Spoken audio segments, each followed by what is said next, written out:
1 Kings chapter 16. Then the word of the Lord came to Jehu son of Hanani concerning Baasha. I lifted you up from the dust and appointed you ruler over my people Israel. But you followed the ways of Jeroboam and caused my people Israel to sin and to arouse my anger by their sins. So I am about to wipe out Baasha and his house, and I will make your house like that of Jeroboam son of Nebat. Dogs will eat those belonging to Baasha who die in the city, and birds will feed on those who die in the country. As for the other events of Baasha's reign, what he did and his achievements, are they not written in the book of the annals of the kings of Israel? Baasha rested with his ancestors and was buried in Tirzah, and Elah his son succeeded him as king. Moreover, the word of the Lord came to the prophet Jehu son of Hanani to Baasha in his house, because of all the evil he had done in the eyes of the Lord, arousing his anger by the things he did, becoming like the house of Jeroboam, and also because he destroyed it. Elah, king of Israel. In the 26th year of Asa, king of Judah, Elah son of Baasha became king of Israel, and he reigned in Tirzah 2 years. Zimri, one of his officials, who had command of half his chariots, plotted against him. Elah was in Tirzah at the time, getting drunk in the home of Arza, who was in charge of the palace at Tirzah. Zimri came in, struck him down, and killed him in the 27th year of Asa, king of Judah. Then he succeeded him as king. As soon as he began to reign and was seated on a throne, he killed off Baasha's whole family. He did not spare a single male, whether relative or friend. So Zimri destroyed the whole family of Baasha in accordance with the word of the Lord spoken against Baasha through the prophet Jehu, because of all the sins Baasha and his son Elah had committed and had caused Israel to commit, so that they aroused the anger of the Lord, the God of Israel, by their worthless idols. As for the other events of Elah's reign and all he did, are they not written in the book of the annals of the kings of Israel? Zimri, king of Israel. In the 27th year of Asa, king of Judah, Zimri reigned in Tirzah 7 days. The army was encamped near Gibbethot, a Philistine town. When the Israelites in the camp heard that Zimri had plotted against the king and murdered him, they proclaimed Omri, the commander of the army, king over Israel, that very day there in the camp. Then Omri and all the Israelites with him withdrew from Gibbethot and laid siege to Tirzah. When Zimri saw that the city was taken, he went into the citadel of the royal palace and set the palace on fire around him. So he died because of the sins he had committed, doing evil in the eyes of the Lord and following the ways of Jeroboam and committing the same sin Jeroboam had caused Israel to commit. As for the other events of Zimri's reign and the rebellion he carried out, are they not written in the book of the annals of the kings of Israel? Omri, king of Israel. Then the people of Israel were split into 2 factions. Half supported Tibni son of Ginath for king, and the other half supported Omri. But Omri's followers proved stronger than those of Tibni son of Ginath. So Tibni died and Omri became king. In the 31st year of Asa, king of Judah, Omri became king of Israel, and he reigned 12 years, 6 of them in Tirzah. He bought the hill of Samaria from Semar for 2 talents of silver and built a city on the hill, calling it Samaria, after Semar, the name of the former owner of the hill. But Omri did evil in the eyes of the Lord and sinned more than all those before him. He followed completely the ways of Jeroboam son of Nebat, committing the same sin Jeroboam had caused Israel to commit, so that they aroused the anger of the Lord, the God of Israel, by their worthless idols. As for the other events of Omri's reign, what he did and the things he achieved, are they not written in the book of the annals of the kings of Israel? Omri rested with his ancestors and was buried in Samaria, and Ahab his son succeeded him as king. Ahab becomes king of Israel. In the 38th year of Asa, king of Judah, Ahab, son of Omri, became king of Israel, and he reigned in Samaria over Israel 22 years. Ahab, son of Omri, did more evil in the eyes of the Lord than any of those before him. He not only considered it trivial to commit the sins of Jeroboam, son of Nebat, but he also married Jezebel, daughter of Ebath, king of the Sidonians, and began to serve Baal and worship him. He set up an altar for Baal in the temple of Baal that he built in Samaria. Ahab also made an Asherah pole and did more to arouse the anger of the Lord, the God of Israel, than did all the kings of Israel before him. In Ahab's time, Hiel of Bethel rebuilt Jericho.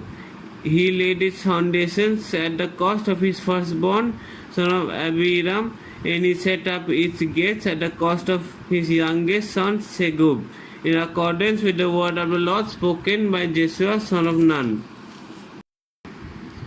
1 Kings chapter 17. Elijah fed by ravens. Now Elijah the Tishbite from Tishbe in Gilead said to Ahab, As the Lord, the God of Israel, lives, whom I serve, there will be neither dew nor rain in the next few years, except at my word. Then the word of the Lord came to Elijah, Leave here, turn eastward and hide in the Kerith ravine, east of the Jordan. You will drink from the brook, and I will have directed the ravens to supply you with food there. So he did what the Lord had told him. He went to the Kerith ravine, east of the Jordan, and stayed there. The ravens brought him bread and meat in the morning, and bread and meat in the evening, and he drank from the brook. The widow at Zarephath. Some time later the brook dried up because there had been no rain in the land. Then the word of the Lord came to him, Go at once to Zarephath in the region of Sidon and stay there. I have directed a widow there to supply you with food. So he went to Zarephath. When he came to the town gate, a widow was there gathering sticks. He called to her and asked, Would you bring me a little water in a jar so I may have a drink? As he was going to get it, he called, And bring me please a piece of bread. As surely as the Lord your God lives, she replied, I don't have any bread, only a handful of flour in a jar and a little olive oil in a jug. I am gathering a few sticks to take home and make a meal for myself and my son, so that we may eat it and die. Elijah said to her, Don't be afraid. Go home and do as you have said. But first make a small loaf of bread for me from what you have and bring it to me. And then make something for yourself and your son. For this is what the Lord, the God of Israel, says. The jar of flour will not be used up, and the jug of oil will not run dry until the day the Lord sends rain on the land. She went away and did as Elijah had told her. So there was food every day for Elijah and for the woman and her family. For the jar of flour was not used up, and the jug of oil did not run dry, in keeping with the word of the Lord spoken by Elijah. Some time later, the son of the woman who owned the house became ill. He grew worse and worse and finally stopped breathing. She said to Elijah, What do you have against me, man of God? Do you come to remind me of my sin and kill my son? Give me your son. Elijah replied. He took him from her arms, carried him to the upper room where he was staying, and laid him on his bed. Then he cried out to the Lord, Lord my God, have you brought tragedy even on this widow I am staying with by causing her son to die? Then he stretched himself out on the boy 3 times and cried out to the Lord, Lord my God, let this boy's life return to him. The Lord heard Elijah's cry, and the boy's life returned to him, and he lived. Elijah picked up the child and carried him down from the room into the house. He gave him to his mother and said, Look, your son is alive. Then the woman said to Elijah, Now I know that you are a man of God, and that the word of the Lord from your mouth is the truth. First Kings chapter 18. Elijah and Obadiah. After a long time, in the third year, the word of the Lord came to Elijah. Go and present yourself to Ahab, and I will send rain on the land. So Elijah went to present himself to Ahab. Now the famine was severe in Samaria, and Ahab had summoned Obadiah, who was in charge of his palace. Obadiah was a devout believer in the Lord. While Jezebel was killing off the Lord's prophets, Obadiah had taken 100 prophets and hidden them in 2 caves, 15 each, and had supplied them with food and water. Ahab had said to Obadiah, "Go through the land to all the springs and valleys. Maybe we can find some grass to keep the horses and mules alive, so we will not have to kill any of our animals." So they divided the land they were to cover. Ahab was going in one direction and Obadiah in another. As Obadiah was walking along, Elijah met him. Obadiah recognized him, bowed down to the ground, and said, "Is it really you, my lord Elijah?" "Yes," he replied. "Go tell your master, Elijah is here." "What have I done wrong?" asked Obadiah, "that you are handing your servant over to Ahab to be put to death? As surely as the Lord your God lives, there is not a nation or kingdom where my master has not sent someone to look for you. And whenever a nation or kingdom claimed you were not there, he made them swear they could not find you. But now you tell me to go to my master and say, Elijah is here. I don't know where the Spirit of the Lord may carry you when I leave you. If I go and tell Ahab and he doesn't find you, he will kill me. Yet I, your servant, have worshipped the Lord since my youth. Haven't you heard, my Lord, what I did while Jezebel was killing the prophets of the Lord?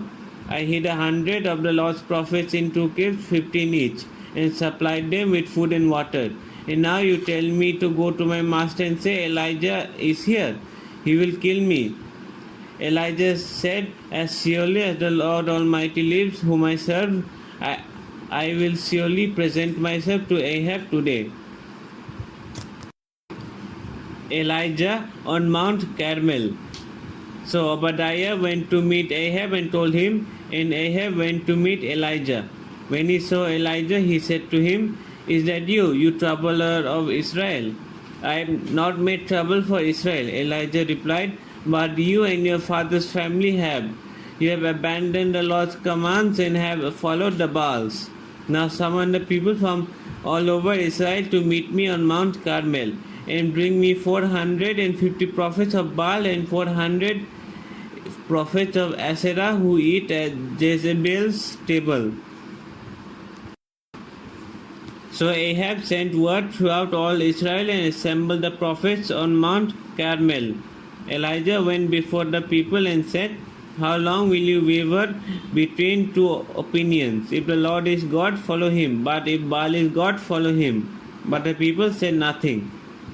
Then Elijah said to them, I am the only one of the Lord's prophets left, but Baal has 450 prophets. Get 2 bulls for us. Let Baal's prophets choose one for themselves, and let them cut it into pieces and put it on the wood, but not set fire to it.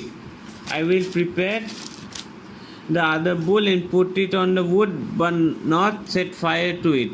Then you call on the name of your God, and I will call on the name of the Lord. The God who answers by fire, he is God. Then the people say, What you say is good.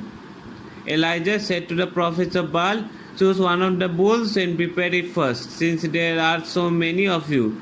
Call on the name of your God, but do not light the fire. So they took the bull given them and prepared it. Then they called on the name of Baal from morning till noon. Baal, answer us, they shouted, but there was no response. No one answered, and they danced around the altar they had made. At noon, Elijah began to taunt them. Shout louder, he said, surely he is a god. Perhaps he is deep in thought, or busy, or traveling. Maybe he is sleeping and must be awakened. So they shouted louder and slashed themselves with swords and spears, as was their custom, until their blood flowed. Midday passed, and they continued their frantic prophesying until the time for the evening sacrifice. But there was no response. No one answered, no one paid attention. Then Elijah said to all the people, "Come here to me." They came to him, and he repaired the altar of the Lord, which had been torn down. Elijah took 12 stones, one for each of the tribes descended from Jacob, to whom the word of the Lord had come, saying, "Your name shall be Israel." With the stones he built an altar in the name of the Lord, and he dug a trench around it large enough to hold 2 seahs of seed. He arranged the wood, cut the bull into pieces, and laid it on the wood. Then he said to them, "Fill 4 large jugs with water and pour it on the offering and on the wood." "Do it again," he said, and they did it again. "Do it a 3rd time," he ordered, and they did it the 3rd time. The water ran down around the altar and even filled the trench. At the time of sacrifice, the prophet Elijah stepped forward and prayed, "Lord, the God of Abraham, Isaac, and Israel, let it be known today that you are God in Israel, and that I am your servant and have done all these things at your command. Answer me, Lord, answer me, so these people will know that you, Lord, are God, and that you are turning their hearts back again." Then the fire of the Lord fell and burned up the sacrifice, the wood, and the stones, and the soil, and also licked up the water in the trench. When all the people saw this, they fell prostrate and cried, "The Lord, He is God! The Lord, He is God!"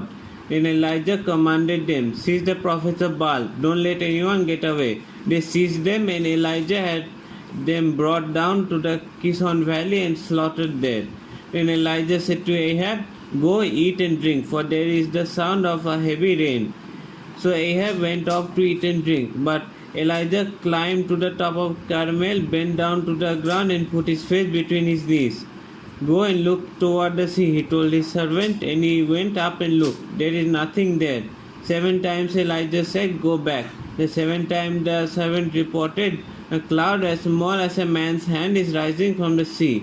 So Elijah said, "Go and tell Ahab, hitch up your chariot and go down before the rain stops you." Meanwhile the sky grew black with clouds and the wind rose. A heavy rain came on, and Ahab rode off to Jezreel.